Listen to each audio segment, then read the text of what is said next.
हो गया ना।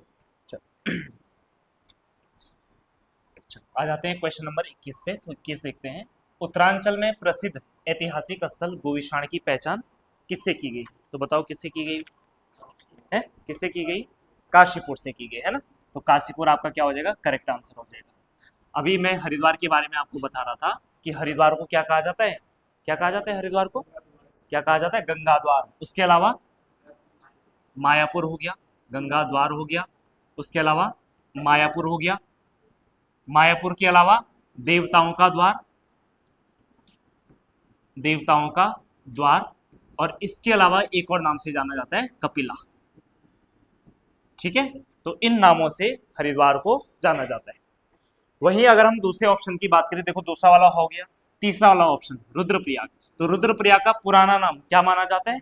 वैसे स्पेशली आपको कहीं पे मिलेगा नहीं है ना। रुद्रप्रयाग की अगर हम बात करें तो रुद्रप्रयाग में ऐसा माना जाता है कि यहाँ पे भगवान लक्ष्मण ने क्या करी थी? वो तपस्या की थी, और लक्ष्मण जी ने जब तपस्या करी तो उसके बाद यहाँ का नाम क्या रखा गया था? लक्ष्मण प्रयाग रखा गया, क्योंकि यहाँ पे दो नदियों का क्या होता है? संगम होता है। कौन कौन सी?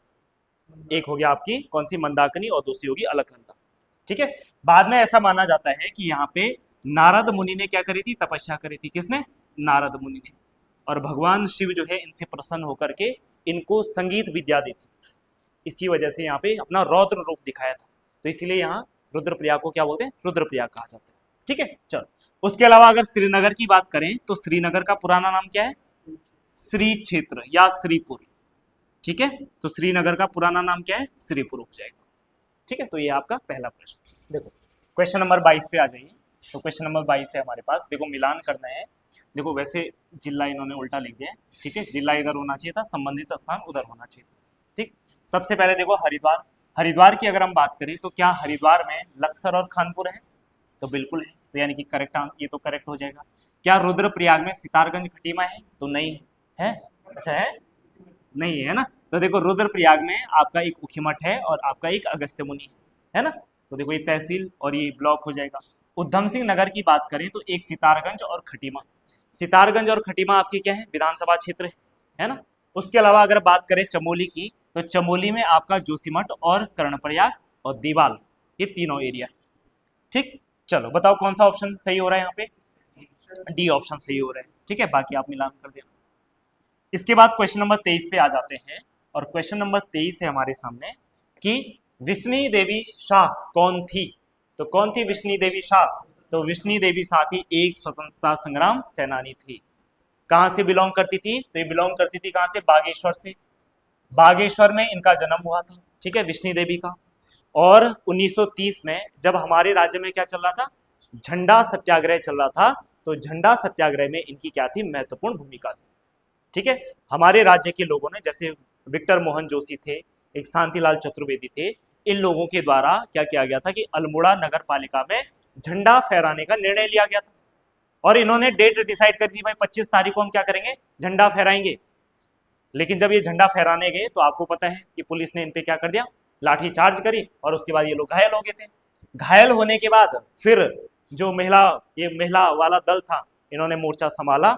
और विष्णु देवी ने, दो और थे, एक थी दुर्गा देवी और दूसरी का नाम क्या था? एक तो दुर्गा देवी होगी और दूसरा नाम था तुलसी देवी। ठीक है, कौन? दुर्गा देवी, वो दूसरी महिला कौन थी? तुलसी देवी।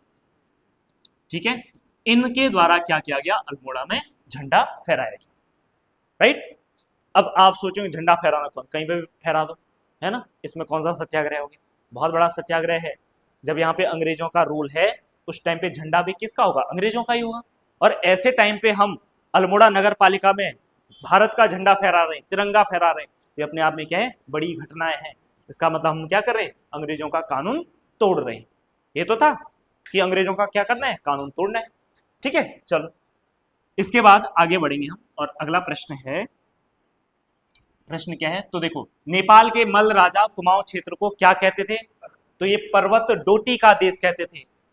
ठीक है, कुमाऊं का जो सोर घाटी, सीरा घाटी हुआ करती थी, पहले ये नेपाल के मल्ल वंश के राजाओं के अधीन आता था। यानी नेपाल के राजाओं का क्या हुआ करता था? यहाँ पे राज हुआ करता था, है ना। और नेपाल को उस टाइम पे क्या बोलते थे? डोटी कहा जाता था।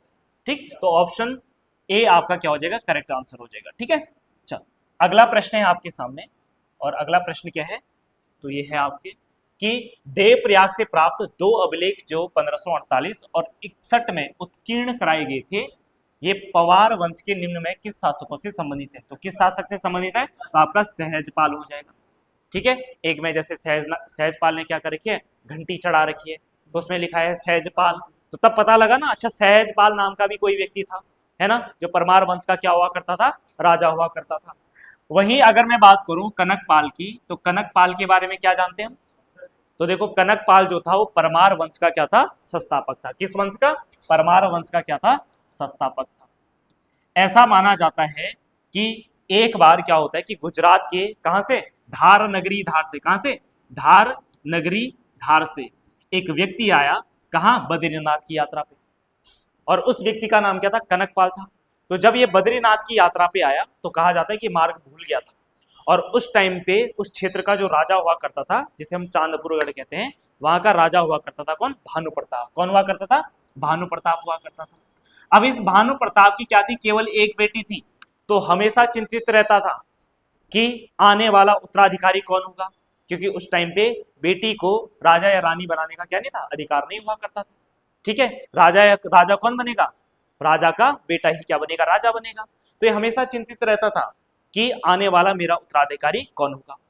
जब कनकपाल वहां गया तो कहा जाते मार्ग भूला, और भूल करके कहां चला गया, राजा के दरबार में चला गया, है ना। फिर राजा को ये भानु प्रताप, कौन, भानु प्रताप नहीं, कनकपाल बहुत ज्यादा पसंद आया, और उसने अपनी बेटी का विवाह किससे करा दिया, किससे करा दिया, कनकपाल से करा दिया।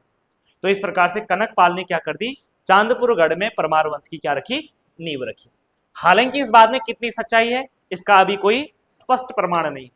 ठीक है, ये एक तरीके से क्या कहानी टाइप की है ना, इसका कोई ऐसा नहीं कि कोई हिस्टोरिकल एविडेंस हो। ठीक है, थोड़ा कहानियां हैं, थोड़ा कुछ चीजें हैं, मिला जुला करके ऐसी कहानी बना रखी है। ठीक है, चलो दूसरा राजा हम इसके बारे में पढ़ चुके हैं कई बार कि अजयपाल कितने नंबर का राजा है, 37वां, परमार वंश का ये 37वां राजा है। और इसके अलावा अजयपाल की बात करें तो अजयपाल एक प्रतापी राजा हुआ है। पूरे गढ़वाल का एकीकरण करने वाला कौन है, ये अजयपाल ही। अजयपाल ने ही अपनी राजधानी को कहां से, चांदपुरगढ़ से देवलगढ़ शिफ्ट करी थी, और फिर देवलगढ़ से कहां शिफ्ट करी थी, श्रीनगर गढ़वाल शिफ्ट करी थी। उसके अलावा इसका जो आखिरी युद्ध था, कौन सा युद्ध था, उफ्फूगढ़ का युद्ध, जहां पे कौन था, कफू चौहान। ठीक है, जैसे उफ्फूगढ़ का किला जीता तो इसने पूरे गढ़वाल का क्या कर दिया, एकीकरण कर दिया, है ना। इसके अलावा एक दो बातें और याद रखनी है कि देखो जब इसने इतना बड़ा क्षेत्र जीत लिया, कितना बड़ा क्षेत्र, पूरा गढ़वाल, 52 गढ़ थे, 52 गढ़ों को जीत लिया। अब 52 गढ़ों को जब जीत लिया तो भाई सीमा भी तो निर्धारित करनी पड़ेगी ना, कि पूरे गढ़वाल की सीमा कहां कहां होगी। तो जब ये धीरे धीरे सीमा का निर्धारण करने गया तो अब कैसे करेंगे, जैसे मान लो उधर से कुमाऊं है और इधर गढ़वाल है, तो सीमा कैसे करेंगे। तो क्या होता है, आज भी गढ़वाल में क्या परंपरा है, जैसे खेत बढ़ता है तो क्या होता है, ओडा लगाते हैं, बीच में एक पत्थर डाल देते हैं।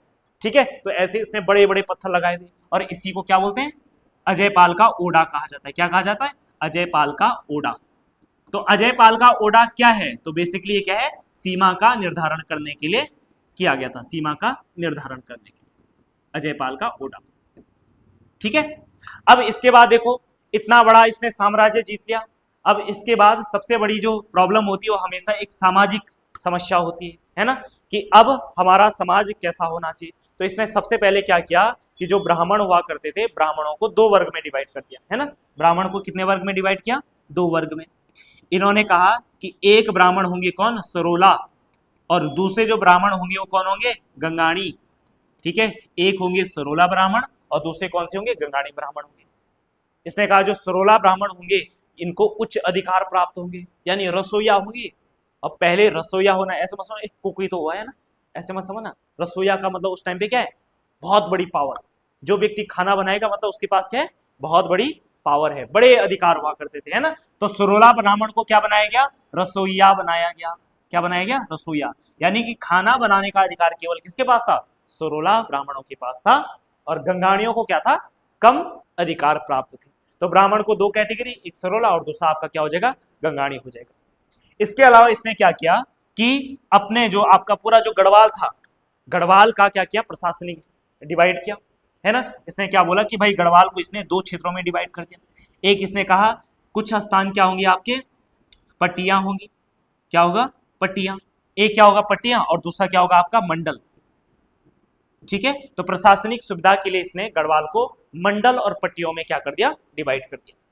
इसके अलावा अजय पाल ने एक और चीज याद रख सकते हैं आप, अजय पाल ने क्या किया कि अनाज को मापने के लिए इसने एक बर्तन बनाया, है ना, और वो बर्तन आज भी हमें ग्रामीण इलाकों में प्रचलित देखने को मिलता है। वो कौन सा है, पाथा, सुने आपने पाथा, ठीक है।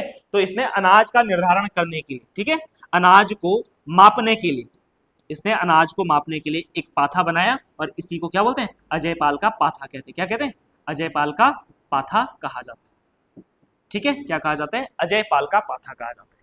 तो ये कुछ एक्स्ट्रा बातें, ठीक है, इससे पहले वाली जो बातें थी वो हम लास्ट टाइम जब प्रश्न आया था वहां पे कर दिया था, तो आज आपको ये एक्स्ट्रा चीजें याद रखनी है, ठीक है। चलो, अजय पाल के बाद देखो बाकी तो ये ऐसे ही, ठीक है। अगला प्रश्न आ जाते हैं। नेक्स्ट प्रश्न है और ये है उत्तराखंड में राष्ट्रपति शासन लागू हुआ, तो कब हुआ था उत्तराखंड में राष्ट्रपति शासन, 27 मार्च 2016 को क्या हुआ था, उत्तराखंड में राष्ट्रपति शासन लागू हुआ था। पहली बात तो राष्ट्रपति शासन लगाए कब जाते हैं, तो देखो जब भी किसी राज्य में कॉन्स्टिट्यूशनल मशीनरी क्या हो जाती है, फेल हो जाती है। कहने का मतलब है कि जब कोई राज्य या कोई राज्य सरकार क्या नहीं करती है, संविधान के अकॉर्डिंग काम नहीं करती है, तो ऐसे में केंद्र क्या कर सकता है, राष्ट्रपति शासन लगा सकता है। हालांकि किसके नाम पे होगा, राष्ट्रपति के नाम पे होगा। 2016 में केंद्र सरकार ने ये कहा कि उत्तराखंड जो सरकार है, और उस टाइम पे सरकार किसकी थी, हरीश रावत की सरकार थी, हरीश रावत सीएम थे उस टाइम पे, ठीक है। तो केंद्र ने क्या कहा कि हरीश रावत के पास क्या नहीं है, बहुमत नहीं है, और फिर भी ये क्या कर रहे हैं, सरकार चला रहे हैं। जबकि संविधान क्या कहता है, सरकार चलाने के लिए आपके पास क्या होना चाहिए, बहुमत होना चाहिए, संविधान ये तो कहता है। और मान लो किसी के पास बहुमत ही नहीं है और वो फिर भी सरकार चला रहा है, तो इसका मतलब क्या हो रहा है, संविधान का उल्लंघन हो रहा है, संविधान के तहत कार्य नहीं हो रहा है। तो केंद्र ने क्या बोला कि उत्तराखंड सरकार क्या कर रही है, संविधान के अगेंस्ट काम कर रही है, तो इसीलिए केंद्र सरकार ने क्या लगा दिया, राष्ट्रपति शासन लगा दिया। अब इसके विरोध में जो हरीश रावत है वो कहां चले गए, हाईकोर्ट चले गए। इन्होंने कहा भाई गलत है, जो केंद्र ने यहाँ पे राष्ट्रपति शासन लगाया है गलत है, नहीं होना चाहिए था, ठीक है, क्योंकि मेरे पास क्या है, बहुमत है। भाई पहले मुझे ये मौका तो दिया जाना चाहिए था ना कि मेरे पास बहुमत है या नहीं, क्योंकि अगर किसी का बहुमत है या नहीं है, ठीक है, इसके डिसाइड करने के लिए विधानसभा में क्या लाना पड़ता है, अविश्वास प्रस्ताव लाना पड़ता है। तो पहले बीजेपी को अविश्वास प्रस्ताव लाना चाहिए था, अगर ये लग रहा है कि उनके पास बहुमत नहीं है। तो फिर हाईकोर्ट ने क्या कर दिया, एक दिन बीच में इसको हटा दिया था। फिर केंद्र सुप्रीम कोर्ट गई, तब सुप्रीम कोर्ट में मामला चला और फिर सुप्रीम कोर्ट ने बोला कि जो राष्ट्रपति शासन लगाया गया वो गलत लगाया गया। और उसके बाद देखो 27 मार्च 2016 को लगा था, तो 11 मई 2016 को सुप्रीम कोर्ट के द्वारा क्या किया गया, हटाया गया, ठीक है। और फिर हरीश रावत ने क्या करा, विधानसभा में बहुमत साबित किया, ठीक है। चलो, तो 27 मार्च 2016 से 11 मई 2016, और कुल कितने दिन के लिए लगा, ये 46 दिन के लिए लगा। कितने दिन के लिए लगा, 46 दिन के लिए लगा, ठीक है। चलो, अगला प्रश्न है, नेक्स्ट है हमारे सामने अगला प्रश्न है कि उत्तराखंड के मुख्य न्यायाधीश जो क्या बने, भारत के मुख्य न्यायाधीश बने, ठीक है। भारत के मुख्य न्यायाधीश का मतलब है सुप्रीम कोर्ट के जो क्या बने, चीफ जस्टिस बने, ठीक। सबसे पहले देखो यहाँ पे न्यायमूर्ति अशोक ए देसाई यानी अशोक अभ्यंतर देसाई। अगर हम इनकी बात करें तो देखो ये उत्तराखंड के क्या थे, पहले उत्तराखंड हाई कोर्ट के क्या थे, पहले चीफ जस्टिस थे, पहले क्या थे, चीफ जस्टिस। यानी उत्तराखंड हाई कोर्ट के प्रथम जो चीफ जस्टिस थे वो कौन थे, अशोक अभ्यंतर देसाई थे, ठीक है। उसके अलावा देखो अगर वारी घोष की बात करें तो वारी घोष उत्तराखंड के कौन से 8वें नंबर के क्या थे, चीफ जस्टिस थे।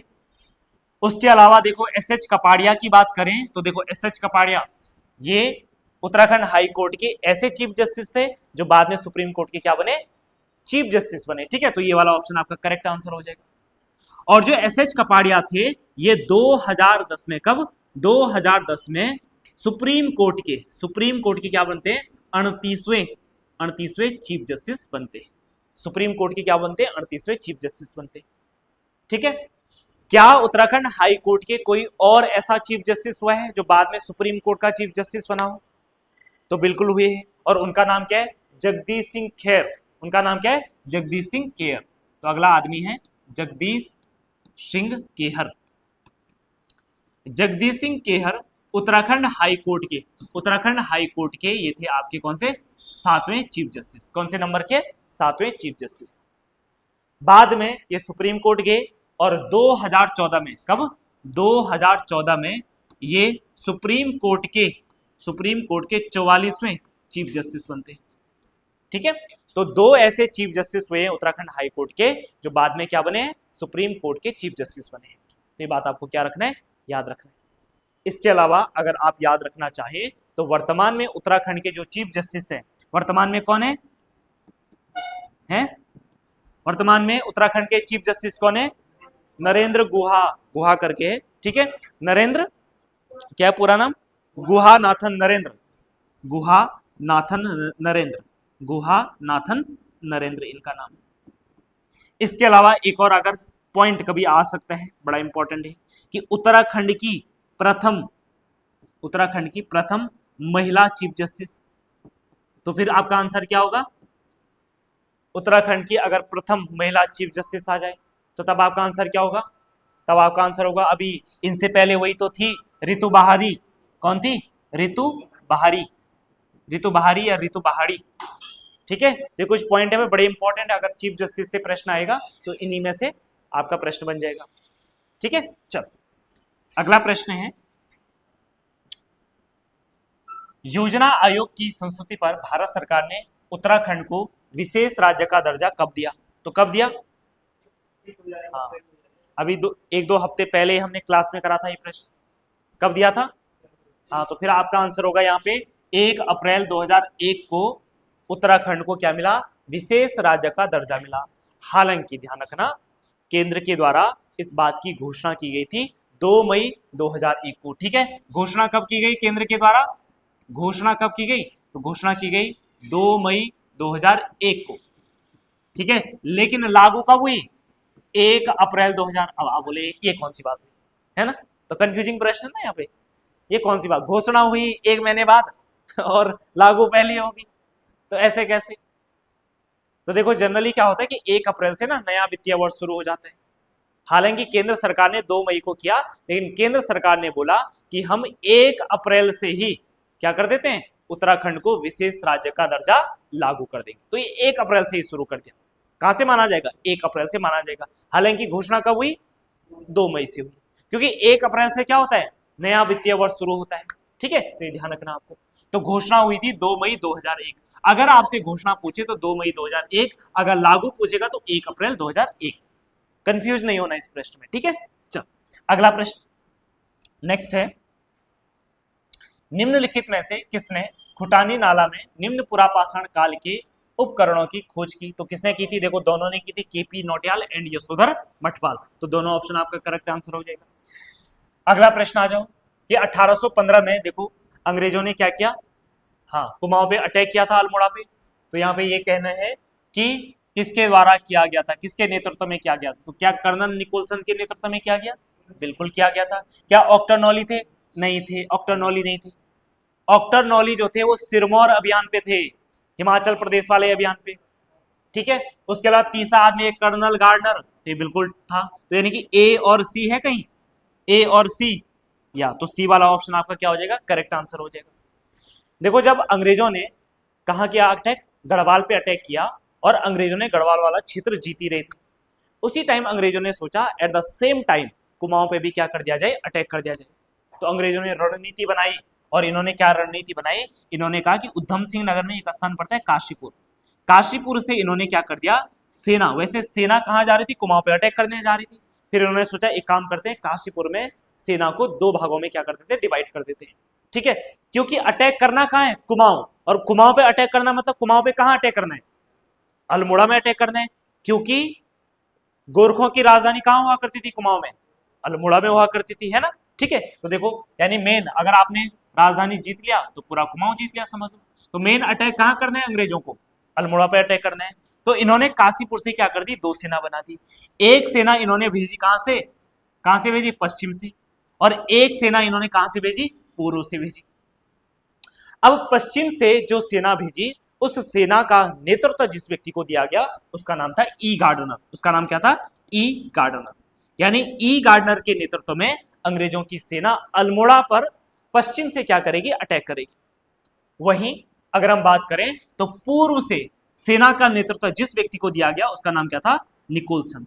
उस व्यक्ति का नाम क्या था? निकोलसन। तो निकोलसन कहां से अभियान करेगा? आपका पूर्व से अभियान करेगा, यानी पिथौरागढ़ होके जाएगा। ठीक है, अब यहां से जब ई गार्डनर गया तो ये तो आसानी से पहुंच गया इधर, लेकिन जब ये काशीपुर से निकोलसन निकला तो यहां से मुश्किल इसलिए था क्योंकि यहाँ पे गोरखों का एक भयंकर सेनापति था जिसका नाम था क्या? हस्तिदल चौतरिया। ये यहाँ गणनाथ में वेट कर रहा था, हस्तिदल चौतरिया। तो फिर यहाँ पे क्या होता है? अंग्रेज और किसका युद्ध होता है? किसका? हस्तिदल चौतरिया का। कहाँ पे? गणनाथ में। और इसी को क्या बोलते हैं? गणनाथ का युद्ध कहा जाता है।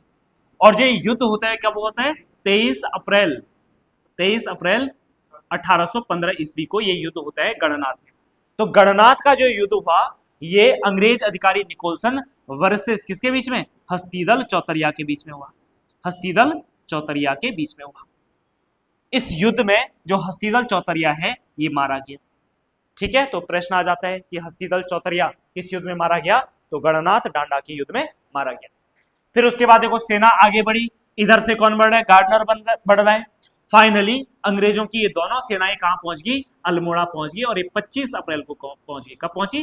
25 अप्रैल। 25 अप्रैल को अंग्रेजों ने अल्मोड़ा किला फतेह कर दिया। और जैसे अल्मोड़ा किला फतेह किया तो फिर आपको पता है अब अल्मोड़ा पे किसका अधिकार होगा? किसका अधिकार होगा? अंग्रेजों का अधिकार हुआ।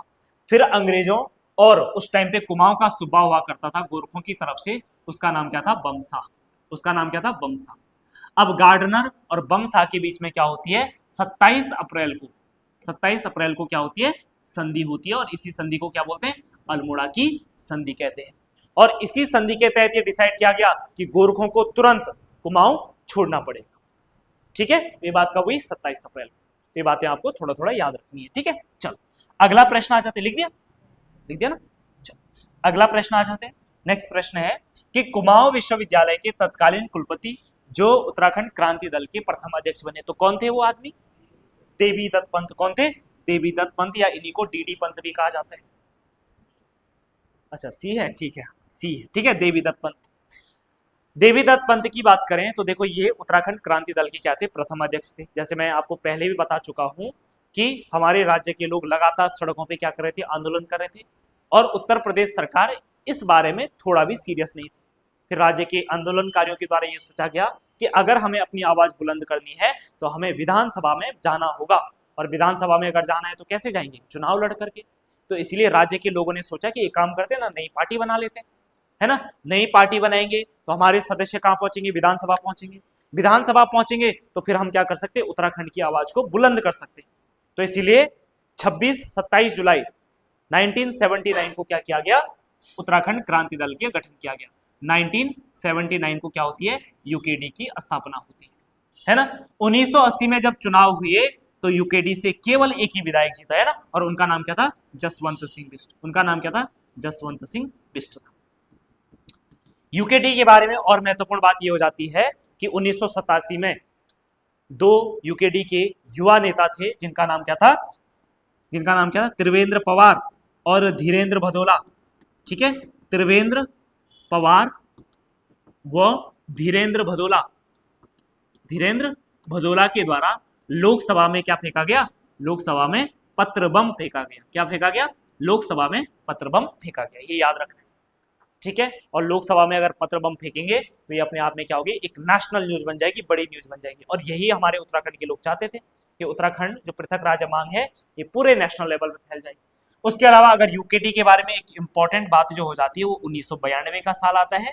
और 1992 में यूकेडी ने क्या किया कि उत्तराखंड का एक ड्राफ्ट तैयार किया, एक रफ, कि हमारा उत्तराखंड कैसा होगा, किन किन जिलों को मिलाकर हमारा उत्तराखंड बनेगा, इसकी राजधानी क्या होगी, है ना। तो एक रफ पे क्या कर दिया? ड्राफ्ट तैयार किया और ये डॉक्यूमेंट जारी किया। इसी को क्या बोला जाता है? कि उत्तराखंड का पहला ब्लूप्रिंट कहा जाता है। ठीक है, उत्तराखंड का पहला ब्लूप्रिंट, उत्तराखंड का पहला ब्लूप्रिंट माना जाता है, कहा जाता है। क्लियर है इतनी बात? तो उत्तराखंड का पहला ब्लूप्रिंट किसके द्वारा जारी किया गया? यूकेडी के द्वारा जारी किया गया। कब? 1992 ईस्वी में। ठीक है, चलो जी अगला प्रश्न आ जाओ। नेक्स्ट प्रश्न है, उत्तरांचल एवं हिमाचल को मिलाकर एक बृहद हिमालयी राज्य बनाने के उद्देश्य से पर्वतीय विकास जन समिति का निर्माण कब किया गया? तो कब किया गया थे? ये 1950 में किया गया था।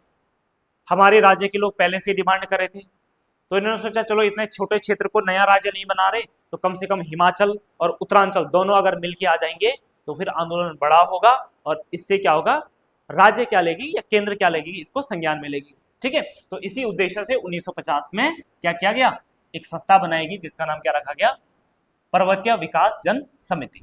ठीक, अगला प्रश्न, उत्तराखंड राज्य की दारमा एवं ब्यास घाटियों को जोड़ने वाले दर्रे का नाम बताओ। ठीक है, तो परसों ही हमने किए हैं, है ना, किए हैं ना, तो अब आप लोग ही बताएंगे। देखो कौन सा दर्रा है जो सिनला दर्रा, अच्छा मैंने ही बता दिया ना, चलो कोई बात नहीं, ठीक है, हाँ सिनला दर्रा हो जाएगा। सिनला दर्रा इज करेक्ट आंसर, जो पिथौरागढ़ की दारमा और ब्यास घाटियों को जोड़ता है। अगर हम पिथौरागढ़ की और दर्रों की बात करें तो देखो और कौन कौन से दर्रे हैं, तो देखो मान लो ये हमारे पास क्या है, पिथौरागढ़ जनपद का क्या है, मैप है। तो सबसे पहले यहाँ पे क्या लिखा था, एक लिखा था दारमा, एक था आपका क्या दारमा, और इधर कौन सा आपका, इधर है आपका कौन सी घाटी है, ब्यास घाटी। अब दारमा और ब्यास घाटी को जोड़ने वाला जो दर्रा है, इस दर्रे का नाम क्या है, इस दर्रे का नाम है सिनला दर्रा। इसके अलावा इधर यहाँ पे एक और घाटी पड़ती है, इस घाटी को बोलते हैं लिस्सर घाटी। कौन सी घाटी बोलते हैं, लिस्सर घाटी। दारमा और लिस्सर को जोड़ने वाला जो दर्रा है इसको बोलते हैं क्या, गंगाचल। क्या बोलते हैं इसको, गंगाचल, गंगाचल दर्रा कहते हैं। इसके अलावा अगर मैं बात करूं तो इधर आपका यहाँ कहीं एक और घाटी पड़ती है, इस घाटी को बोलते हैं कुटी। क्या बोलते हैं, कुटी बोलते हैं। क्या बोलते हैं, कुटी बोलते हैं। अच्छा ऐसे होगा ना, कुटी, ठीक है, कुटी बोलते हैं। अब दारमा और कुटी को जोड़ने वाला जो दर्रा है, इस दर्रे का नाम क्या है, नामा दर्रा है। कौन सा दर्रा है, नामा दर्रा। तो देखो दारमा ब्यास को सिमला, दारमा लिस्सर को गंगाचल, दारमा कुटी को कौन जोड़ता है, नामा जोड़ता है। इसके अलावा हम पिथौरागढ़ में और दर्रों की बात करें तो देखो यहाँ पे एक दर्रा है, इस दर्रे का नाम क्या है, कौन सा दर्रा है, बोल गई कौन सा है, सबसे पहले बालचा धुरा। कौन सा धुरा है, बालचा धुरा, जो पिथौरागढ़ और तिब्बत को जोड़ता है। इसके अलावा एक और है किंगरी बिंगरी, किंगरी बिंगरी, ठीक है, किंगरी बिंगरी, किंगरी बिंगरी के अलावा जैसे लंपिया धुरा है, एक कौन सा है, लंपिया हो जाएगा। एक हो जाएगा आपका कौन सा, ऊंटा एवं जयंतिया, ऊंटा वो जयंतिया हो जाएगा। इसके अलावा एक और दर्रा है कौन सा, मंछा धुरा। कौन सा, मंछा। मंछा के अलावा एक कौन सा है आपका, लिपुलेख। कौन सा है, लिपुलेख दर्रा। ये सारे जितने भी दर्रे मैंने ऊपर लिखे, ये पिथौरागढ़ और तिब्बत, या तिब्बत को ही क्या बोलेंगे, चाइना को क्या करता है, आपस में जोड़ता है। इसके अलावा देखो इधर यहाँ पे आपका एक जनपद पड़ता है, उसका नाम क्या है, बागेश्वर। अब पिथौरागढ़ और बागेश्वर को जो दर्रा जोड़ता है, इसको क्या बोलते हैं, ट्रेल पास। क्या कहते हैं, ट्रेल पास कहते हैं। और इधर आपका क्या है, चंपावत, चंपावत का जो दर्रा जोड़ता है इसको क्या बोलते हैं, लासपा बोलते हैं। ठीक, इसके अलावा इधर क्या पड़ता है, चमोली। तो चमोली में अगर बात करें तो कौन कौन से हैं, बाराहोती, बाराहोती हो गया। इसके अलावा मारचियोक हो गया। उसके अलावा टोपी डूंगा हो गया, टोपी डूंगा। टोपी डूंगा के अलावा लातू धुरा हो जाएगा, लातू धुरा। ठीक, तो ये सारे हैं आपके जो पिथौरागढ़ में स्थित क्या आपके प्रमुख दर्रे हैं। ठीक है, चल हटा दो, अगला प्रश्न आ जाओ। नेक्स्ट है, उत्तराखंड राज्य का आपदा प्रबंधन मॉडल किस देश से लिया गया है। तो आप लोग बताओ भाई, किस देश से लिया गया है उत्तराखंड का जो है, कहां से लिया गया है, तो ये लिया गया कहां से, ऑस्ट्रेलिया से लिया गया। कहां से लिया गया, ऑस्ट्रेलिया से लिया गया। इसके अलावा आपको ये ध्यान में रखना है कि जो आपदा मंत्रालय है, ठीक है, उत्तराखंड देश का पहला राज्य है जिसने अपना क्या बनाया है, आपदा मंत्रालय बनाया है। ठीक है, तो ये पॉइंट लिख देंगे। ठीक है, देश का पहला राज्य, देश का प्रथम राज्य, देश का प्रथम राज्य जिसने क्या बनाया, अपना आपदा मंत्रालय बनाया। क्या बनाया, आपदा मंत्रालय बनाया। ये देश का पहला राज्य है जिसने क्या बनाया है, अपना आपदा मंत्रालय बनाया है। इसके अलावा अगर बात करें तो देश में आपदा से निपटने के लिए, जैसे आपदा आ गई तो उसके बाद आपदा से निपटने के लिए या बचाव का कार्य करना है, ठीक है, तो इसके लिए एक फोर्स बनाई है भारत सरकार ने, और उस फोर्स का नाम क्या है, क्या है, एसडीआरएफ। देश की बात करो, हाँ, देश ने कौन सी सेना बनानी है, तो एनडीआरएफ बनाई है। ठीक है, नेशनल डिजास्टर रिलीफ फोर्स, और हिंदी में क्या बोलते हैं, राष्ट्रीय आपदा मोचन बल। ठीक है, एनडीआरएफ। तो एनडीआरएफ की अगर हम बात करें तो एनडीआरएफ की स्थापना कब हुई, तो ये 2006 में हुई थी। कब हुई थी, 2006 में एनडीआरएफ की स्थापना हुई, 2006। तो एनडीआरएफ पूरे भारत में कहीं भी जा सकते हैं, क्योंकि क्या है, केंद्र सरकार की फोर्स है। सेम इसी तर्ज पे जैसे देश में आपदा एवं राहत कार्य के लिए जैसे देश में क्या बनाई गई, एनडीआरएफ बनाई गई है, उसी तर्ज पे उत्तराखंड सरकार ने 2013 में एक फोर्स बनाई है जिसका नाम क्या रखा गया था, एसडीआरएफ। और 2013 में ही क्यों महसूस किया गया, क्योंकि 2013 में एक बहुत बड़ी आपदा आई थी, कौन सी, केदारनाथ आपदा आई थी। ठीक है, तो केंद्र की तर्ज पे उत्तराखंड ने क्या बनाया, स्टेट डिजास्टर रिलीफ फोर्स। ठीक है, और इसकी स्थापना कब होती है, तो इसकी स्थापना होती है 9 अक्टूबर, कब, 9 अक्टूबर 2013 को इसकी स्थापना होती है। हालांकि इसकी जो घोषणा की गई थी वो की गई थी कब, 21 जुलाई 2013 को इसकी घोषणा की गई थी। तो घोषणा कब हुई, 21 जुलाई 2013 को, और स्थापना कब हुआ, 9 अक्टूबर 2013 को एसडीआरएफ का क्या किया गया, गठन किया गया। इतनी बात क्लियर है। अब जैसे एनडीआरएफ है केंद्र में, राज्य में क्या है, एसडीआरएफ है, ऐसे ही जिला स्तर पे भी क्या बनाएगी, एक फोर्स बनाएगी, है ना, जो इसी के अधीन काम करेगी, और इसको क्या बोलते हैं, डीडीआरएफ बोलते हैं। क्या बोलते हैं, डीडीआरएफ। तो ध्यान रखना ये आपका जिला स्तर पे, किस स्तर पे, जिला स्तर पे, यानी डिस्ट्रिक्ट डिजास्टर रिलीफ फोर्स हो जाएगी। ठीक है, चलो अगला प्रश्न, बनहाड़ घाट, खुतनू घाट, मुगरा घाट, गडोली घाट, ये किसकी सहायक नदियां हैं, तो ये है वही किसकी, यमुना की सहायक नदियां हैं। इसके अलावा यमुना की अन्य सहायक नदियों में बात करें तो यमुना की एक सहायक नदी है, ये भी बड़ी इंपॉर्टेंट है, इसका नाम क्या है, पुरोला, पुरोला नहीं रे, कमल घाट। पुरोला तो जगह का नाम हो गया ना, हाँ, क्या है इसका नाम, कमल घाट है। और जो कमल घाट है ये कहां से निकलती है, कहां से आती है, पुरोला से आती है। ठीक है, और पुरोला के लिए ये नदी बड़ी इंपॉर्टेंट है, इसीलिए कमल घाट को पुरोला की जीवन रेखा भी कहते हैं, है ना, क्या कहते हैं, लाइफ लाइन ऑफ पुरोला कहा जाता है।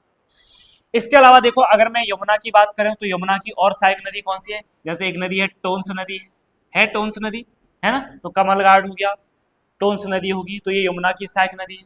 गंगा नदी की सहायक नदियों की बात करें तो गंगा की सहायक नदी कौन कौन सी है, गंगा की सहायक नदी देखो अलकनंदा भगीरथी तो है, ठीक है।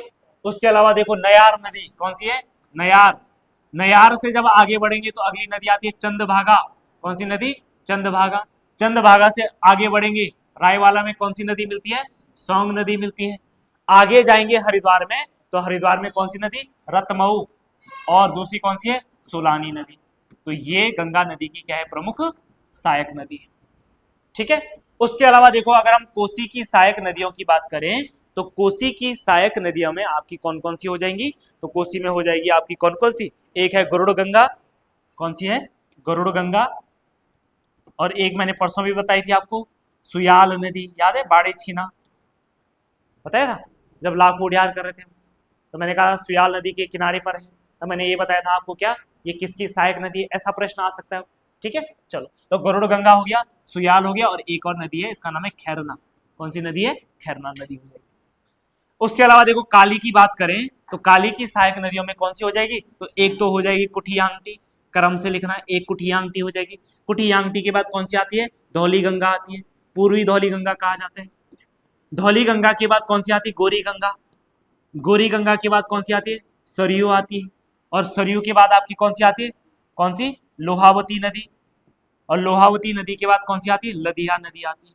तो ये इसकी क्या है, प्रमुख सहायक नदी है, किसकी, काली नदी की। बाकी हम संगमा देख चुके थे पिछले वाले प्रैक्टिस सेट में। अगला प्रश्न है मिलम हिमनद जो पिथौरागढ़ जिले में स्थित है, ये बताने आपको कि ये किस तहसील में, पिथौरागढ़ की किस तहसील में स्थित है, तो यह मुनस्यारी तहसील में स्थित है ना। और पिथौरागढ़ जनपद में देखो और जो आपके ग्लेशियर है कौन कौन से, नामिक है, पोंटिंग है, रालम है, ठीक है, सोना पानी ग्लेशियर है, ये सारे ग्लेशियर कहाँ पे आपके, पिथौरागढ़ में स्थित है, ठीक। चलो अगला प्रश्न, बाकी देखो धारचूला आपको पता ही ये क्या है, विधानसभा सीट है ना। इसके अलावा डीडी हाट ये भी विधानसभा सीट है। बेरीनाग की बात करें तो बेरीनाग से परसों ही किया था हमने, 8 ताम्र मानव आकृतियां मिली है बेरीनाग से, है ना, ठीक है। बेरीनाग से कहां से, बनकोट, सॉरी बेरीनाग नहीं रे, बनकोट, हाँ ठीक बोला है ना, कहां से मिली है, बनकोट से मिली है, बनकोट, बेरीनाग मत कर देना, ठीक। चलो देखो अगला है पहाड़ियों में चाल खाल का संबंध है, तो चाल खाल का संबंध किससे है, जल संरक्षण से। ऐसे कभी कभी नौला आ सकता है, नौला, नौला भी किससे है, जल से संबंधित है। ऐसे ही नहर है ना, गूल, ठीक है, देखो ये भी लिख देना है ना।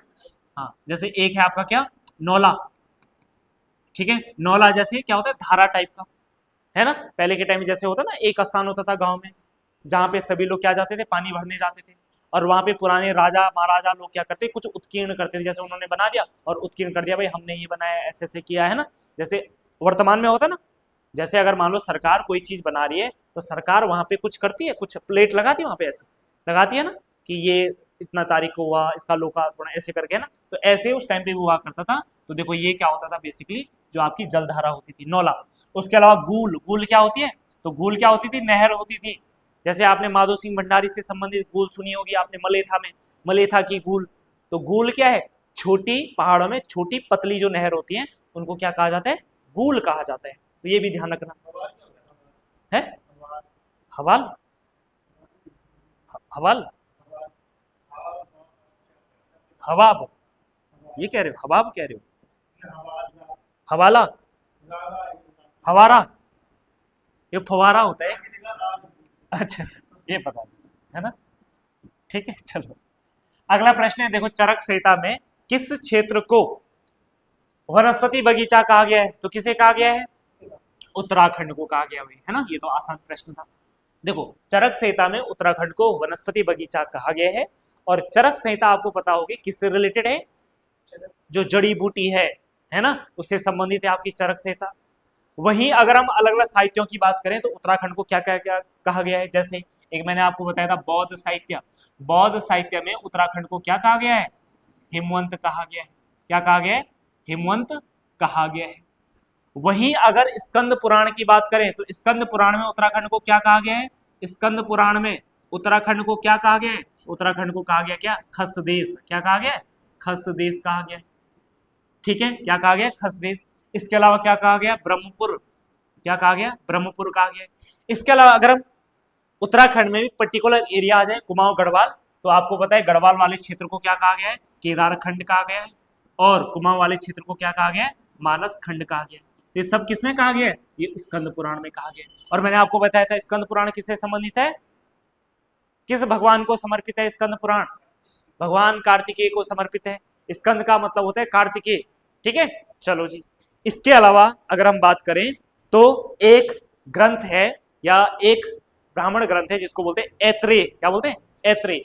ऐत्रेय ब्राह्मण ग्रंथ में, ऐत्रेय ब्राह्मण ग्रंथ में उत्तराखंड को क्या कहा गया है, उत्तर का कुरु कहा गया है। क्या कहा गया, उत्तर का कुरु कहा गया है। क्या कहा गया है, उत्तर का कुरु कहा गया है। इसके अलावा हमारे पास एक वेद है, उस वेद का नाम है ऋग्वेद। क्या कहा गया, ऋग्वेद। ऋग्वेद में उत्तराखंड को क्या कहा गया है, हाँ क्या कहा गया है, देवभूमि कहा गया है। क्या कहा गया है, देवभूमि कहा गया है। देखो एक ही प्रश्न से कितने प्रश्न मिल गया आपको, है ना। अब परीक्षा में देखो कभी वो पूछेगा खसदेश किसमें कहा गया है, या ऋग्वेद में क्या कहा गया है। किसी पेपर में पूछेगा ऐत्रेय ब्राह्मण में क्या कहा गया उत्तराखंड को, है ना। तो एक ही जगह पे आपका समअप हो गया पूरा। ठीक, चलो जी अगला प्रश्न आ जाते हैं। और अगला प्रश्न है आपके सामने कि नंदा देवी जयमंडल रिजर्व किन 3 जनपदों में फैला हुआ है, तो किन 3 जनपदों में, चमोली, पिथौरागढ़ एवं बागेश्वर। ये वाला आंसर आपका क्या हो जाएगा, करेक्ट आंसर हो जाएगा। ठीक है, इसके अलावा अगर हम बात करें कि जो आपका नंदा देवी बायोस्फीयर रिजर्व है, इसको 1988 में क्या किया गया था, घोषित किया गया था। कब घोषित किया गया था, 1988 में। ये उत्तराखंड का एकमात्र जयमंडल आरक्षित क्षेत्र है। ठीक है, चमोली में जो नंदा देवी राष्ट्रीय पार्क है, उस राष्ट्रीय पार्क के चारों ओर का जो क्षेत्र है, चाहे बागेश्वर वाला हो, चाहे पिथौरागढ़ वाला, चाहे चमोली हो, उसी को 1988 में क्या किया गया था, बायोस्फीयर रिजर्व घोषित किया गया था। अगर देखो इसके क्षेत्रफल की बात करें तो इसका क्षेत्रफल कितना है, 5, 8, और इसके अलावा आप लिख सकते हैं 60.6 किलोमीटर स्क्वायर, ये क्षेत्रफल है ना। जब भी हम संरक्षण की बात करते हैं तो संरक्षण में जो सबसे बड़ी चीज आती है वो आता है बायोस्फीयर रिजर्व, जयमंडल आरक्षित क्षेत्र। भारत में ऐसे 20-21 है, उसी में से उत्तराखंड में कितना है, 1 है ना। उसके बाद क्या आता है, राष्ट्रीय पार्क आता है। उसके बाद क्या आता है, वन्य जीव अभयारण्य।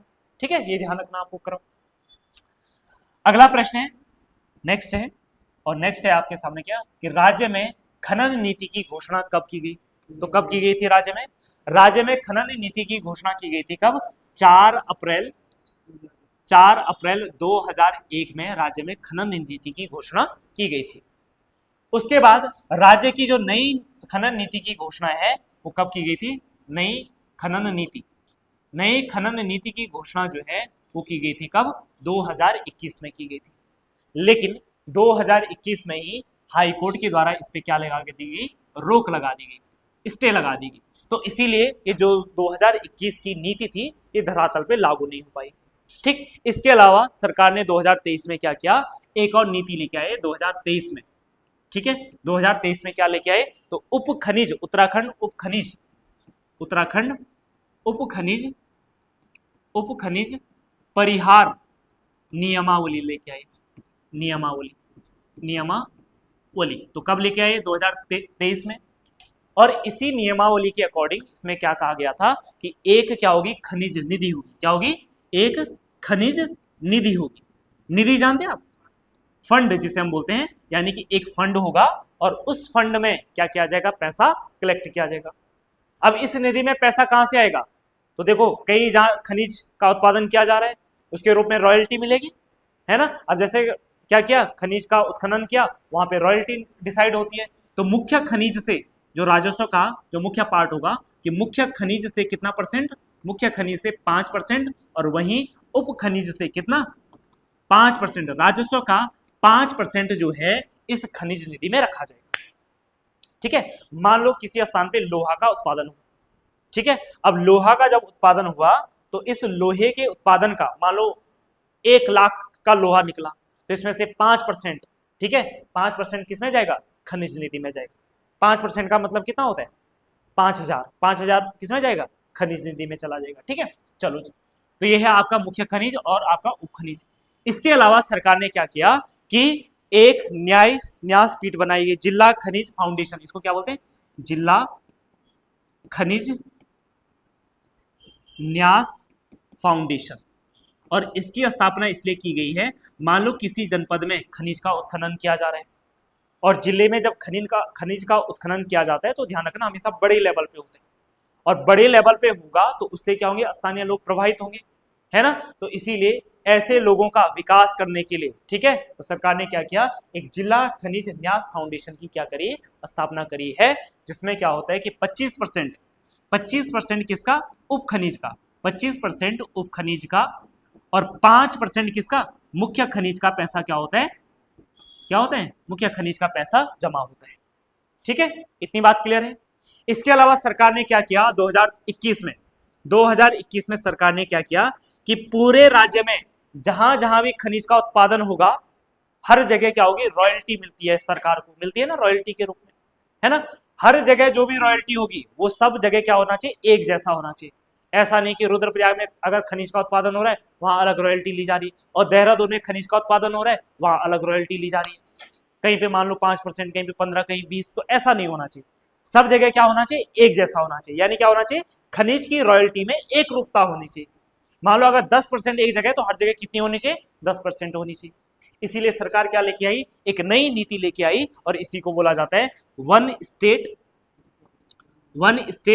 वन रॉयल्टी पॉलिसी, रॉयल्टी नीति।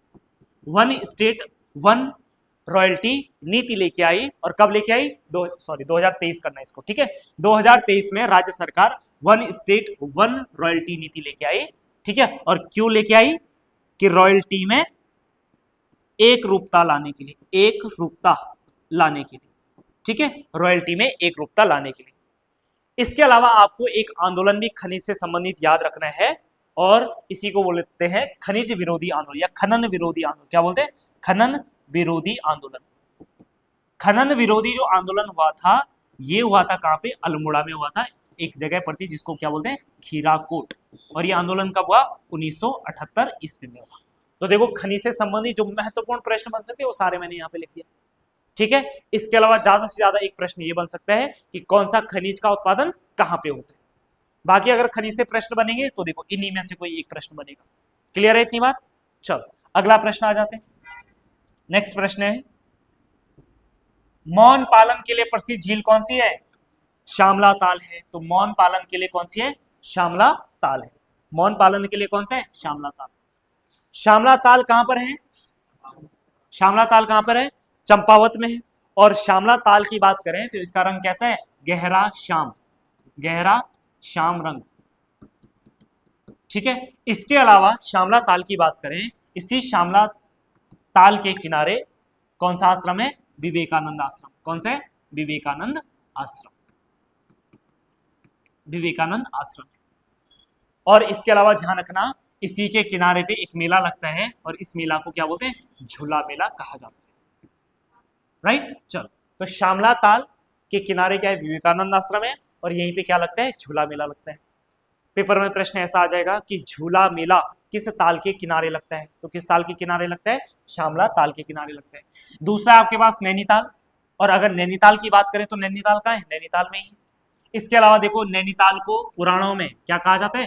त्रिऋषि सरोवर कहा जाता है, त्रिऋषि सरोवर कहा जाता है। इसके अलावा इसी नैनीताल के चारों ओर कितनी पर्वत चोटियां हैं? 7 पर्वत चोटियां हैं। ठीक है। नैना पीक हो गया, चीना पीक हो गया। ठीक है। चलो, उसके अलावा देखो, बैजनाथ झील सभी को पता है बागेश्वर में है। और महासर ताल की बात करें तो ये कहां पे है? टिहरी में है। और ये कैसी, किस आकृति का है? 2 कटोरे नुमा, 2 कटोरे नुमा आकृति का, 2 कटोरे नुमा आकृति का है। ठीक। और इस ताल को ध्यान रखना, भाई बहनों का ताल भी कहा जाता है, भाई बहनों का ताल भी कहा जाता है। राइट। क्या कहा जाता है? भाई बहनों का ताल भी कहा जाता है। ठीक है, भाई बहनों का ताल भी कहा जाता है। तो यह है महासर ताल। ठीक है। बाकी टेरी में आपको पता है कौन सा ताल है? सहस्त्र ताल है। ठीक है, बासुकी ताल है। अगला प्रश्न है, व्यक्ति को संबंधित आंदोलन से क्या करना है? सुमिलित करना है। तो सबसे पहले देखो, गौरा देवी चिपको आंदोलन से संबंधित है। गौरा देवी किससे संबंधित है? चिपको आंदोलन से संबंधित है। ठीक है। चिपको आंदोलन की बात करें तो कब हुआ था? 26 मार्च 1974 ईस्वी को हुआ था, है ना। 26 मार्च 1900 कब 74 को हुआ था, है ना। नहीं, वहां से तो स्टार्ट हुआ था ना, जिस दिन मेन जो आंदोलन हुआ था, गौरा देवी वाला जो आंदोलन हुआ था। ठीक है, वो 26 मार्च 1974 को हुआ था। वनों के जो वनों की कटाई हो रही थी उसके विरोध में आंदोलन तो पहले से स्टार्ट हो गया था, 1972 से ही आंदोलन स्टार्ट हुआ था। लेकिन जिस दिन वो वृक्ष पे चिपकी थी ना, है ना, तो वो दिन था कौन? 26 मार्च 1974 का दिन था। इसके अलावा अगर हम चिपको मूवमेंट की बात करें तो चिपको मूवमेंट कहां पे हुआ था? रैणी गांव। ठीक है, कहां पे? रैणी गांव में हुआ था। कहां पे हुआ था? रैणी गांव। बाकी हमें गौरा देवी के बारे में पता है, इनको 1986 में वृक्ष मित्र पुरस्कार मिला था, है ना। और इसी से जुड़े हुए व्यक्ति कौन थे? चंडी प्रसाद भट्ट। और दूसरे कौन थे? दूसरे कौन थे? सुंदरलाल बहुगुणा। सुंदरलाल बहुगुणा को इसी के लिए 1981 में क्या मिला था? पद्मश्री मिला था। वहीं अगर हम बात करें किसकी? चंडी प्रसाद भट्ट को 1982 में क्या मिला था? रमन मैग्सेसे अवार्ड मिला था। ठीक। चलो, सच्चिदानंद भारती की बात करें तो इनके द्वारा जो आंदोलन चलाया गया वो चलाया गया पानी राखो आंदोलन चलाया गया। ठीक है, कौन सा आंदोलन चलाया गया? पानी राखो आंदोलन। पानी राखो आंदोलन की बात करें तो 1989 में पौड़ी में एक जगह पड़ती है जिसको बोलते हैं उफरे खाल। क्या बोलते हैं? उफरे खाल में चलाया गया पानी राखो आंदोलन। ठीक है। इसके अलावा देखो, पानी राखो मतलब जैसे आपने क्या बना दिया? गड्ढा बना दिया और वहां पे क्या होगा? बरसात का पानी क्या होगा? जमा हो जाएगा। ठीक है, ये पानी राखो आंदोलन था। उसके अलावा देखो, सच्चिदानंद भारती की अगर मैं बात करूं तो सच्चिदानंद भारती को 2015 में उत्तराखंड सरकार के द्वारा एक सम्मान दिया गया जिसको बोला जाता है भगीरथी सम्मान। कौन सा सम्मान दिया गया? भगीरथी सम्मान। ये उत्तराखंड का पहला भगीरथी सम्मान था। ये किसको मिला? सच्चिदानंद भारती को मिला। इसके अलावा बात करें तो कल्याण सिंह रावत क्या थे? ये मैती आंदोलन से जुड़े हुए थे। और ये मैती आंदोलन कब होता है? 1996 ईस्वी में होता है। और कहां पे हुआ ये? ग्वालदम, चमोली में एक स्थान पड़ता है ग्वालदम। तो ग्वालदम क्षेत्र में ये आंदोलन होता है आपका मैती आंदोलन। और इसमें बेसिकली क्या किया गया कि जैसे किसी लड़की की क्या होती है? शादी होती है। तो जिस दिन शादी होती है तो वर और वधु दोनों मिलकर क्या करते हैं? प्रतीक के रूप में एक पौधा का क्या करते हैं? रोपती है ना। और फिर उस ऐसा नहीं कि जैसे होता है ना, आजकल हम पौधे तो लगा देते हैं और उसके बाद भगवान जाने उस पौधा का क्या होगा, है ना।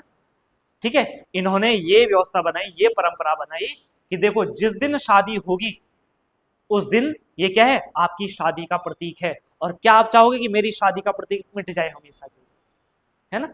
ऐसा होगा? नहीं होगा ना। आप चाहोगे ना ये हमेशा बचा रहेगा, है ना। तो उस पौधे की जो देखभाली है वो फिर करने का काम किसका होता है, बाकी जो मैती संगठन के और होते थे, ठीक है, उसके मायके में या उसके माता पिता क्या करते थे, उस पौधे की क्या करते थे, देखभाल करते थे। उसके अलावा अगर बात करें तो राजा नरेंद्र शाह से संबंधित है रवाई आंदोलन। रवाई आंदोलन कब होता है, तो 30 मई 1930 को हुआ था, है ना, तिलाड़ी कांड के नाम से जाना जाता है। ठीक है, चलो अगला नेक्स्ट प्रश्न, उत्तराखंड राज्य में जनगणना 2011 के अनुसार सबसे कम जनसंख्या प्रतिशत वाला राज्य कौन है? तो देखो सबसे कम जनसंख्या रुद्रप्रयाग की है, तो रुद्रप्रयाग ही होगा, है ना, प्रतिशत भी तो कम ही होगा ना। ठीक है, उसके बाद नैनीताल नहीं, हाँ फिर देखो कोई और ऑप्शन है, रुद्रप्रयाग, चंपावत, ये भी नहीं होगा, रुद्रप्रयाग, चंपावत, बागेश्वर, तो ऑप्शन सी आपका क्या हो जाएगा, करेक्ट आंसर हो जाएगा, option C is correct answer. तो देखो रुद्रप्रयाग, चंपावत, बागेश्वर, रुद्रप्रयाग, चंपावत, बागेश्वर और उत्तरकाशी। अगर प्रतिशत के मामले में बात करें चाहे जनसंख्या के मामले में बात करें तो ध्यान रखना सबसे अधिक जनसंख्या कहां की है, हरिद्वार, तो प्रतिशत में भी हरिद्वार ही होगा, है ना। उसके बाद कौन, देहरादून, देहरादून के बाद कौन सा, उधम सिंह नगर, उधम सिंह नगर के बाद नैनीताल, और नैनीताल के बाद पौड़ी गढ़वाल हो जाएगा। ठीक है, पौड़ी गढ़वाल के बाद कौन होगा, अल्मोड़ा हो जाएगा, अल्मोड़ा के बाद कौन होगा, टिहरी गढ़वाल हो जाएगा, टिहरी गढ़वाल के बाद कौन सा करें, है चमोली, चमोली या पिथौरागढ़ में से कोई एक होगा। ठीक है, फिर पिथौरागढ़ कर दो। उसके अलावा नेक्स्ट होगा आपका कौन सा, पिथौरागढ़ हो गया, उसके बाद उत्तरकाशी, उत्तरकाशी के बाद बागेश्वर, बागेश्वर के बाद चंपावत, चंपावत के बाद रुद्रप्रयाग। देखना जरा 13 हुए हैं, 13 हुए हैं, 13 हुए ना, 13 हो गए, बस थोड़ा सा इन दोनों को इंटरचेंज कर देना, ये यहाँ और ये इधर आ जाएगा। ठीक है, हाँ पिथौरागढ़ पहले आएगा, चमोली बाद में आएगा, बस ये ठीक कर देना, बाकी आपका सीक्वेंस है।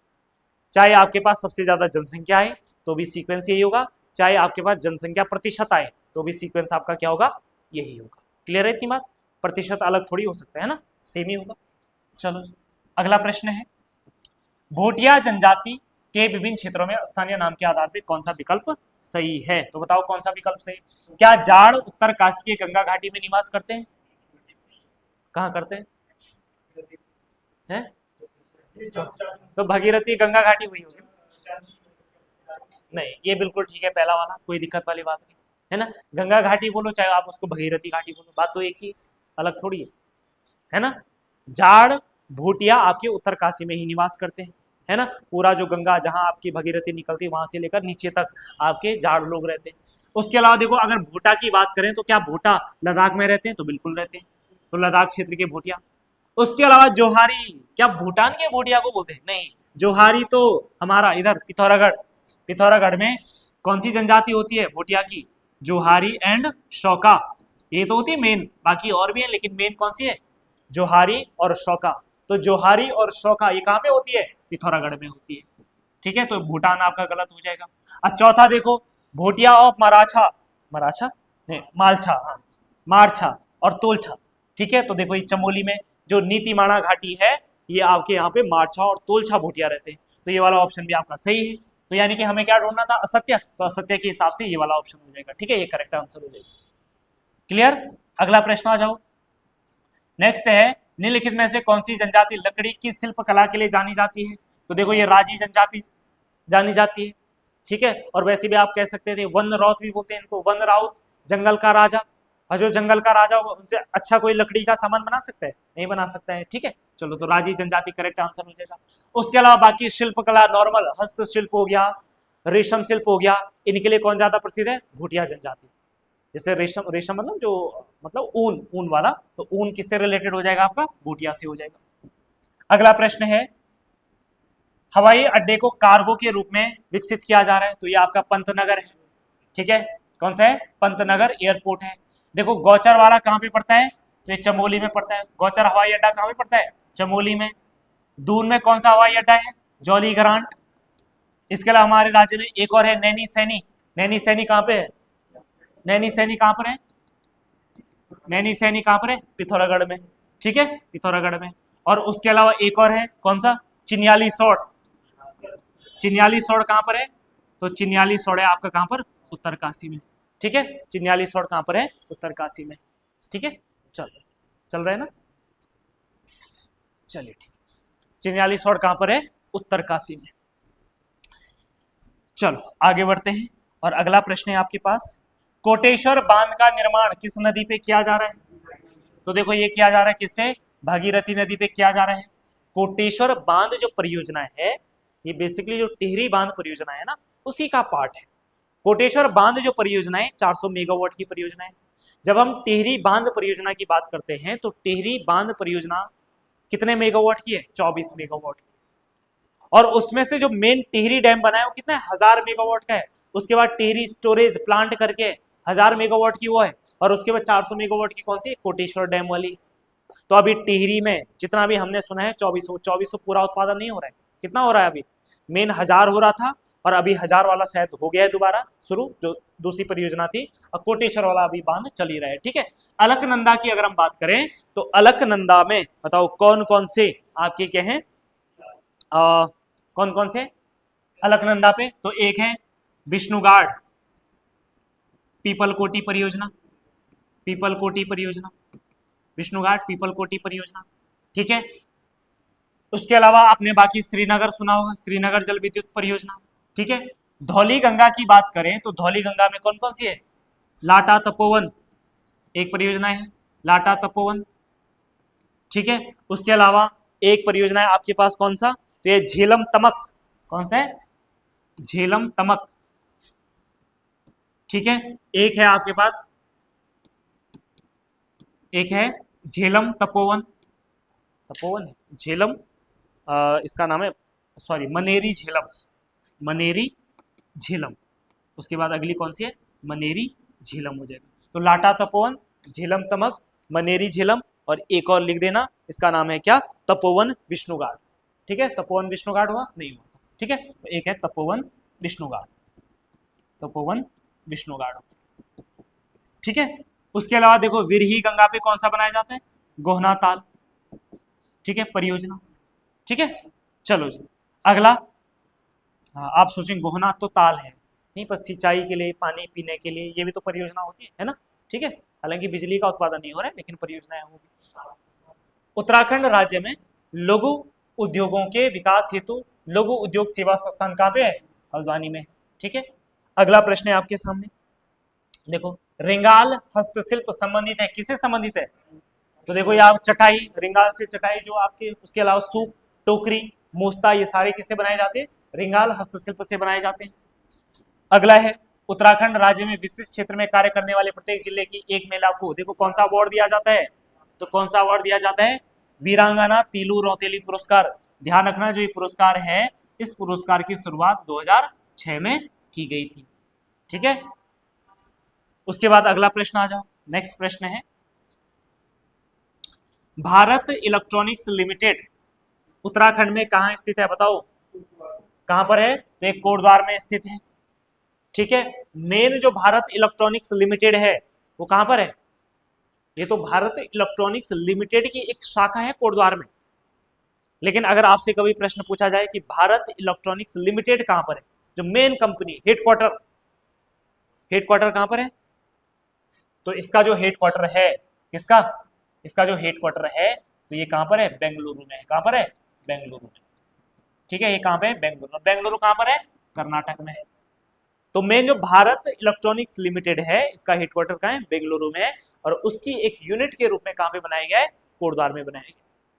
इसके अलावा ऐसे बीईएल, ऐसे रिलेटेड एक है बीएचईएल, ठीक है, जिसको क्या बोलते हैं? भेल, Bharat heavy electronics limited. Bharat heavy electronics limited की बात करें तो ये कहां पर है? हरिद्वार में है। कहां पर है? हरिद्वार में। तो भारत हैवी इलेक्ट्रॉनिक्स लिमिटेड कहां पे? हरिद्वार में है। इसकी स्थापना होती है 13 नवंबर 1964, ये इंपॉर्टेंट है, 13 नवंबर 1964 में इसकी क्या होती है? स्थापना होती है। ठीक है, चलो अगला प्रश्न है, गढ़वाल की दिवंगत विभूतियों के लेखक कौन है भाई? तो कौन है? ये तो बहुत आसान है, कौन से? भक्त दर्शन है। लेकिन ऐसा मत सोचना कि आपने आसान क्यों दिया, टफ दे दो। लेकिन इनके अंदर हम जो और पुस्तकें पढ़ेंगे वो है ना, वो भी तो है। ठीक है, सबसे पहले जैसे है डॉक्टर श्री प्रसाद डबराल, और डॉक्टर श्री प्रसाद डबराल की अगर हम बात करें तो इनकी कौन कौन सी किताबें हैं? तो एक है टिहरी का इतिहास। कौन सा है? टिहरी का इतिहास। उसके अलावा उत्तराखंड का इतिहास, उत्तराखंड का इतिहास। उसके अलावा श्री उत्तराखंड यात्रा दर्शन, श्री उत्तराखंड यात्रा भी है उसमें, श्री उत्तराखंड यात्रा दर्शन। उसके अलावा जो इनकी और किताब है वो है उत्तराखंड के पशुचारक, बड़ी इंपॉर्टेंट किताब है, उत्तराखंड के पशुचारक, उत्तराखंड के पशुचारक। तो कौन कौन सी होगी? टेरी का इतिहास, उत्तराखंड का इतिहास, उसके अलावा उत्तराखंड यात्रा दर्शन और उत्तराखंड के पशुचारक हो जाएगा। और उसके अलावा उत्तराखंड के या उत्तरांचल के अभिलेख एवं मुद्रा, ठीक है, उत्तरांचल के अभिलेख एवं क्या हो जाएगा? मुद्रा हो जाएगा। इसके अलावा एक किताब इनकी कौन सी है? सदैव, ठीक है। इसके अलावा एक और किताब है, इसका नाम है गढ़वाली करके है, गढ़वाली मेघदूत। कौन सी किताब है? गढ़वाली मेघदूत, गढ़वाली मेघदूत। तो ये कुछ महत्वपूर्ण किताबें।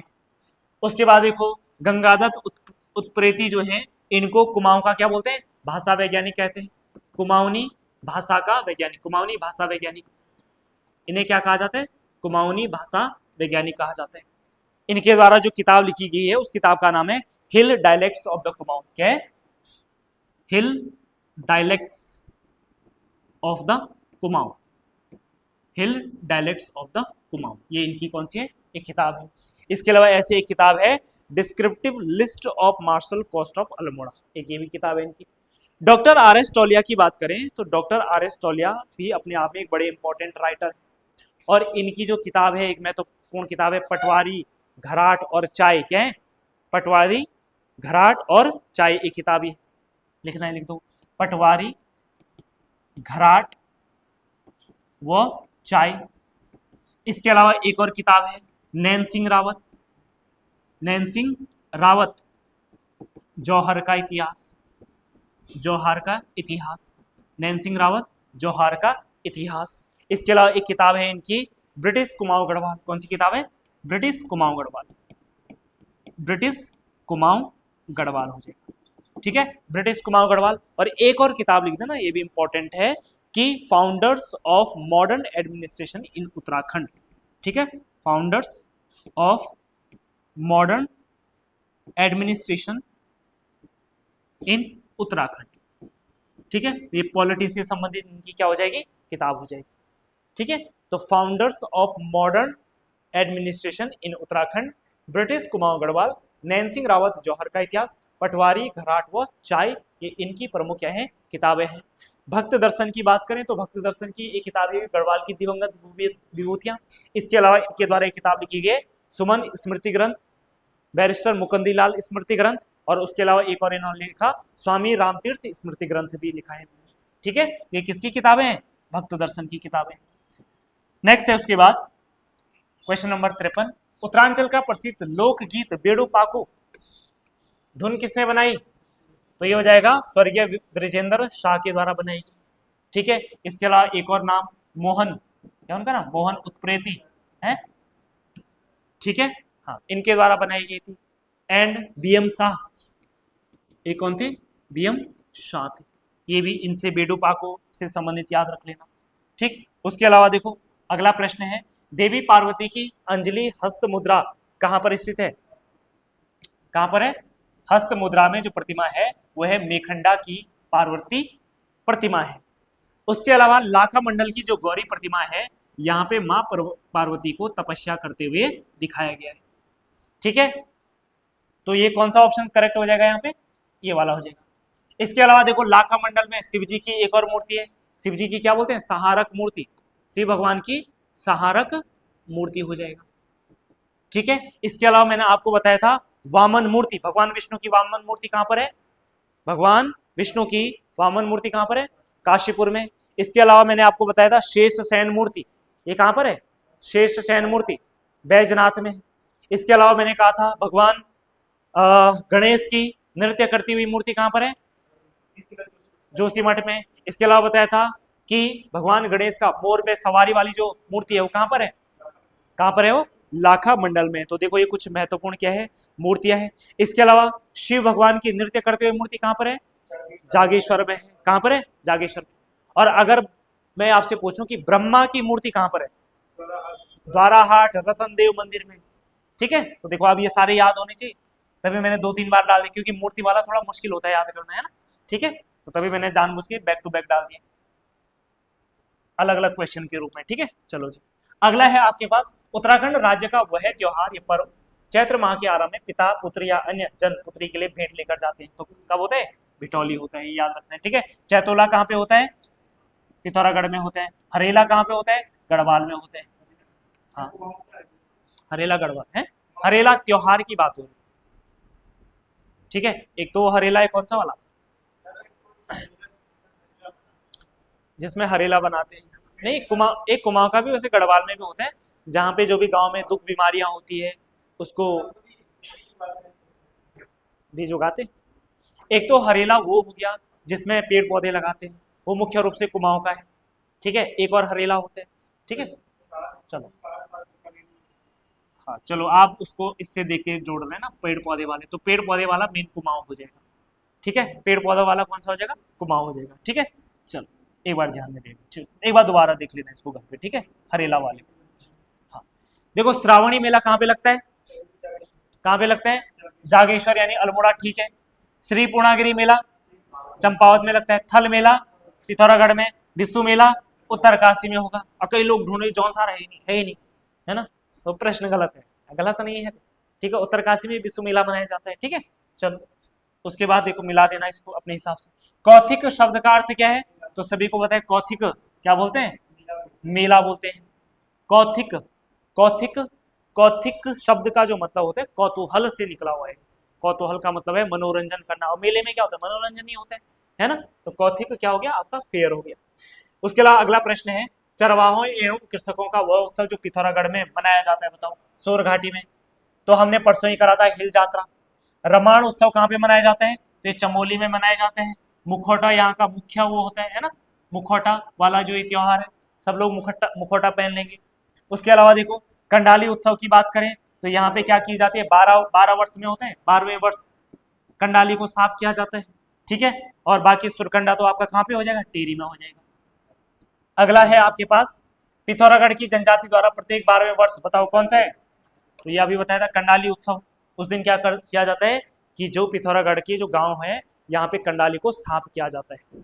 अब आप बोलेंगे इससे क्या मतलब है ना, ये कौन सा त्योहार हो गया, कंडाली साफ कर रहे हैं ना, है। देखो इससे ये होता है, ऐसा माना जाता है, एक बार एक कहानी है इसके पीछे। कहानी ये है कि एक बार क्या हुआ कि पिथौरागढ़ जनपद में ना, इस क्षेत्र में जहाँ पे ये उत्सव मनाया जाता है, कि एक बार क्या हुआ कि किसी ने ना कंडाली का साग खा लिया, कंडाली की सब्जी होती है वो खा लिया। और कंडाली के जब साग खाया तो उससे क्या हो गया, कई गांव वाले एकदम चटक गए मतलब मर गए। गांव वाले पूरे गांव वाले मर गए, है ना। और गांव वाले जैसे मरे तो फिर कारण ढूंढा, भाई ऐसा क्या हो गया, कंडाली का साग तो हमेशा ही खाते थे, और इस बार ऐसा क्या हो गया, कंडाली के साग खा के मर गए सब लोग, जबकि क्या होता है, बहुत ज्यादा हेल्दी होता है। तो फिर तब ये देखा गया कि उस साल कंडाली पे क्या आ रखे थे, फूल आ रखे थे। और जिस साल कंडाली पे, वैसे कंडाली पे फूल नहीं आते हैं, और जिस साल कंडाली पे फूल आते हैं उस साल वो कंडाली क्या हो जाता है, विष बन जाता है उस साल, है ना। और कंडाली पे फूल लगते हैं 12वें वर्ष। तो इसीलिए पिथौरागढ़ के लोगों ने क्या सोचा, जब जब फूल आएंगे हम कंडाली क्या कर देंगे, साफ कर देंगे, है ना। तो इसी उत्सव के रूप में मनाया जाएगा, ताकि कोई लोग कंडाली ना खा पाए, है ना। क्योंकि उस टाइम में कंडाली खाएंगे तो क्या हो जाएगा, फिर से विष खाएंगे तो मर जाएंगे फिर, है ना।